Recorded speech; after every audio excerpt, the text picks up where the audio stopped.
Welcome to Mentally Stronger, the podcast where with every episode, we're learning practical ways to let go of stress and struggles, grow our mental strength, and live a happier, healthier, more meaningful life.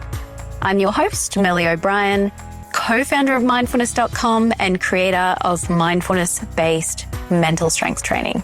I'm so glad to have you with me. Let's dive in to today's episode. Today, we are talking about how we can heal our insecurities.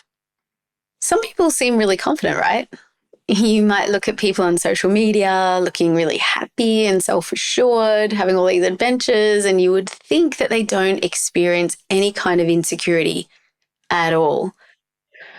But if we look a little bit closer, we can see that the same vulnerabilities and insecurities that exist in me, exist in you, and exist within us all. In fact, every single one of us with a human mind faces the same challenge. We're all born with two primal fears.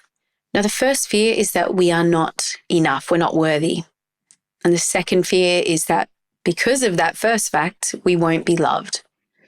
Now, the reason for this basic insecurity that we all have has to do with the way that our minds evolved.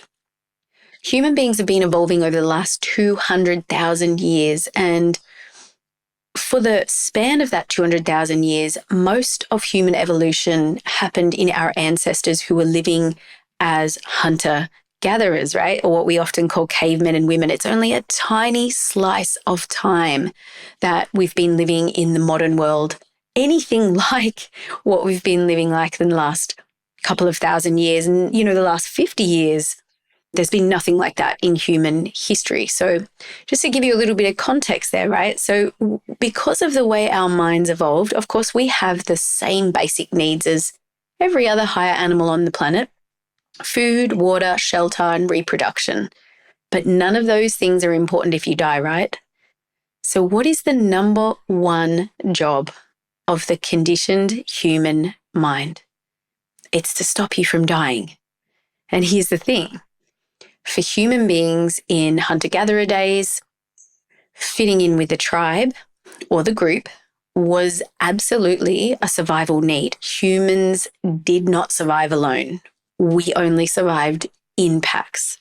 So if the group kicked you out, if you got rejected, then you would be booted out of the tribe, and it wouldn't be long before you got picked off by a predator or a rival tribe, or starvation got a hold of you. Rejection literally meant death. That's why it still feels that way sometimes, right? Rejection really does feel like death. So how does the human mind make sure that you fit in with the pack? Well, it compares you to everyone else and it assesses. Do they like me? Am I fitting in? Am I doing the right thing? Am I contributing enough? Am I special enough? Do they like me? Am I offending anyone? Am I good enough? Does this sound familiar at all? These days, we have inherited this conditioning in our own modern minds, and we still compare ourselves to other people all the time, and we try to assess. Are we measuring up? Are we fitting in? Are we doing anything that would have people reject us or look down on us? And for the mind, this still feels like a matter of life and death, and it drives a lot of our behavior, and it's the seat of a lot of our insecurities. Now, to make matters worse, we don't live in tribes anymore. So instead of just comparing ourselves to a bunch of people in a small tribe, now, thanks to media and technology, your mind can compare you to a massive amount of people, often with glossy, photoshopped images and displays of wealth and power and achievement, and this constant comparison to so many other members of the tribe at such impossible standards really aggravates the conditioning of the human mind. It ramps up the fear circuitry of the mind and causes us to feel again and again and again and again that we are not good enough. we are not worthy. This probably has a lot to do with the huge rise in depression across the globe in the last decade with the rise of social media. Now it's just a habit to be scrolling through these images, and the mind just does what the mind's conditioned to do, right? Now, almost everyone has their own version of the I'm not good enough story. Right? I'm too fat. I'm too skinny. I'm too dumb. I'm too dorky. I'm not pretty enough. I'm not nice enough, or I'm too this or that, right? What we're doing through mental strength training is we're learning not to get rid of these thoughts and the natural feelings of insecurity that come from them. This is actually really deep conditioning of the human mind, and it's likely always going to operate to some degree. However, what we practice is we practice changing the way we relate to this pattern. We learn to meet this habit of the mind of comparing ourselves to others, of, the inner critic that tells us we're not good enough and we need to do this or that. We learn to meet these patterns of insecurity with understanding and with wisdom and with compassion. We see it for what it is. It's just some old evolutionary conditioning in the mind.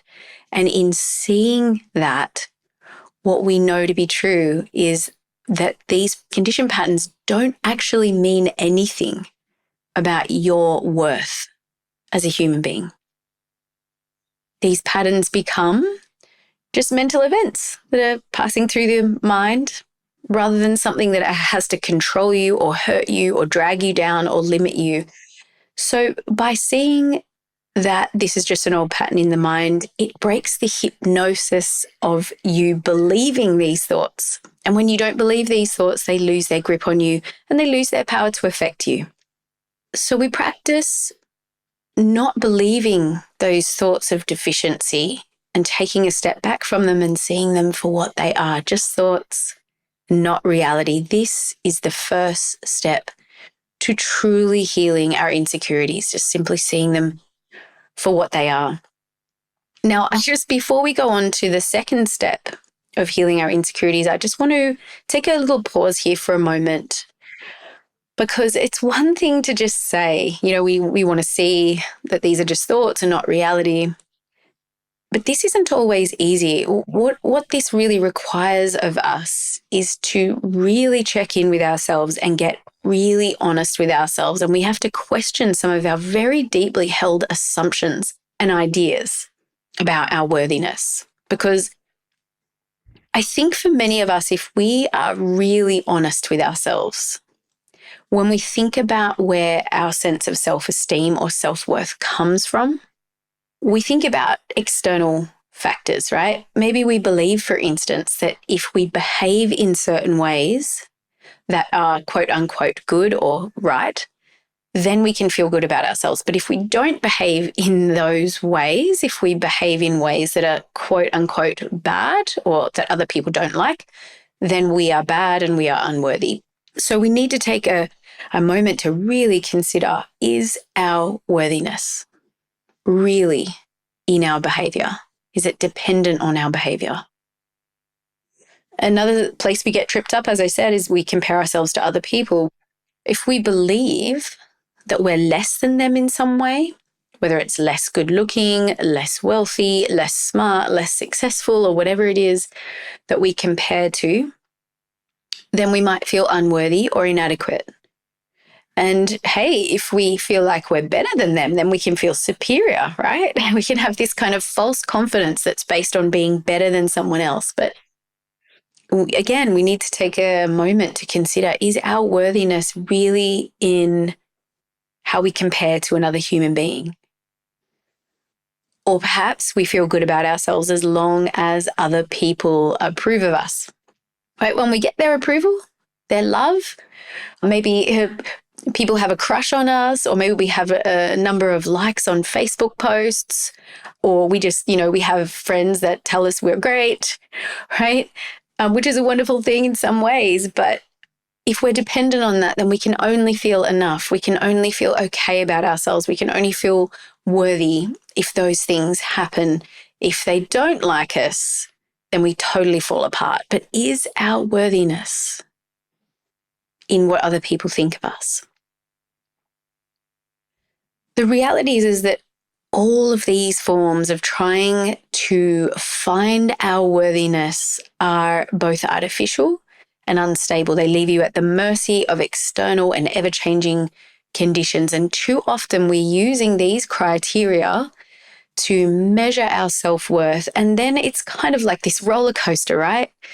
When we have their approval, we feel good. When we behave in certain ways, we feel good. And then all of a sudden we feel like we're falling short and we're inadequate and we're disconnected and we're stuck back in cycles of approval seeking again. So one of the gifts of mental strength training is it really starts to help us very clearly see that it's not external factors that are the true measure of our self-worth, or anyone else's for that matter. So in order to really cultivate true and lasting self-worth and heal our insecurities, we need to let go of believing in these old conditioned ways of finding our self-worth, these old conditioned thoughts that tell us to keep going looking outside of ourselves for worthiness, right? And we need to start cultivating it from within. Okay, so the first step to healing our insecurities is really recognizing these patterns when they arise. And the second way that we heal our insecurities is we can do that by deliberately retraining this old automatic pattern in the mind and rewiring it by deliberately practicing the ability to accept and love ourselves. And we do that again and again and again. We train ourselves in loving ourselves without condition, accepting ourselves without condition, and reminding ourselves of the inner truth that I think we all do truly know deep down, which is that we are all inherently worthy. Our worthiness as a human being was never dependent on anything at all. So when we start to see this clearly, when we start to practice self-acceptance and self-love as a way of being, that is how we heal our insecurities and cultivate true and lasting and stable self-worth. So that's the second step. So the first step is recognizing those old conditioned patterns. Second step, actively practice self-compassion and self-love. That way, we don't base our self-worth on what other people think of us, how much we weigh, what kind of car we drive, or what we've done or not done. We learn here to gradually let go of worrying so much about all of that. And we train in accepting ourselves as we are, flaws and all. I'm going to give you some tips to actively practice self-love and self-acceptance. But before I do, I just want to say, this is a question that comes up a lot when I'm coaching and training and teaching retreats. A lot of people are concerned if they practice self-love instead of self-criticism, that they won't do anything positive about their life. You know, they won't improve their life circumstances. They're going to lose all their motivation. Like, the research is very clear that this is not the case. Self-acceptance and self-love doesn't mean we're not going to do anything to improve our life circumstances or give up on our morals and values. Rather, it simply means unwinding from the stories that are telling us we're not good enough, we're deficient, and that we need to be fixed, so that we can live our lives and make our choices from a place of confidence and fullness and self-love. So we do things, right, from a mindset of love and wholeness rather than a mindset of deficiency. We often spend so much time and energy trying to prove ourselves, trying to fix ourselves, trying to get likes and admiration, but training in self-acceptance and self-love turns that game on its head, turns this pattern of seeking our self-worth from outside ourselves around, so that we can act with intention, with wisdom, and with passion. So here are 2 steps that you can start to cultivate true and lasting self-worth today. So I've spoken about these 2 steps to cultivating true self-worth and healing your insecurities. As step 1 is recognizing this old condition pattern in the mind. Step 2, actively practice self-appreciation and self-love. Here's how you can actually apply this in a 2-step process in your life. Step 1 is to really keep recognizing the thoughts and mental habits. Be on the lookout for them. If your inner critic pipes up and tells you, you're not good enough, or it starts approval seeking or judging you or comparing you to someone else, or you have those feelings of unworthiness, just take a pause in that moment and mentally note to yourself with a bit of an inner smile, that's just a thought. Okay? So each time you get caught up in self-judgment, comparing, approval seeking, actively note to yourself it's just a thought, and then you're going to switch your focus to practicing self-acceptance and self-love. So immediately in that moment, try to have the attitude towards yourself of kindness and compassion. After you've said it's just a thought, remind yourself in that moment of your inherent worthiness. You might even like to say to yourself in a kindly and friendly inner voice, you know what? I am enough. I'm worthy just as I am. Or you might have your own words that you'd like to say to yourself in that moment, like, I accept myself just as I am, or I love you just as you are. Whatever kind of words of comfort, of acceptance, of kindness that you'd like to say to yourself. It's very, very simple practice. Again, 2 steps. Every time you find yourself having thoughts of insecurity, mentally note to yourself, just a thought, and then switch the focus to giving yourself kindness and compassion and acceptance. Perhaps saying to yourself, you know what, I'm enough just as I am, or I accept myself just as I am. Here's my invitation for your mental strength practice this week. Most of us spend an enormous amount of time and energy trying to be somebody better, trying to fix ourselves, trying to improve ourselves. This week, I invite you to take 1 week of your life to find out what happens when you switch the focus from trying to fix or change yourself to learning to love and accept yourself. Every single time that inner critic pipes up, every time you compare yourself to somebody else, every time you have a thought that says, I'm not enough of this or too much of that, just take a pause, switch the focus back to accepting yourself and remind yourself of your inherent worthiness. I do believe that there's a part of each and every one of us, a higher part, a deeper part, that can step back from the conditioning of the mind and knows or has a higher perspective. So tapping into that higher perspective, be kind to yourself, appreciate yourself, and remind yourself that you've never needed to do anything to be worthy. This is no small thing. If we can learn to unwind the habit of always wanting to be someone different than we are, and instead focus on appreciating who we are as we are, then we're really training ourselves to feel at home within our own skin, within our own mind, and ultimately within our own lives. I hope this episode has been beneficial for you. I wish you a wonderful week of practice with this. And hey, if you are listening to this and you feel like you want some more support in healing your insecurities and becoming mentally stronger, be sure to check out Headstrong. It's my 8-week transformational mental strength program. You can find all the details for that in the show notes. Have a great week, and I'll see you on the next episode of Mentally Stronger.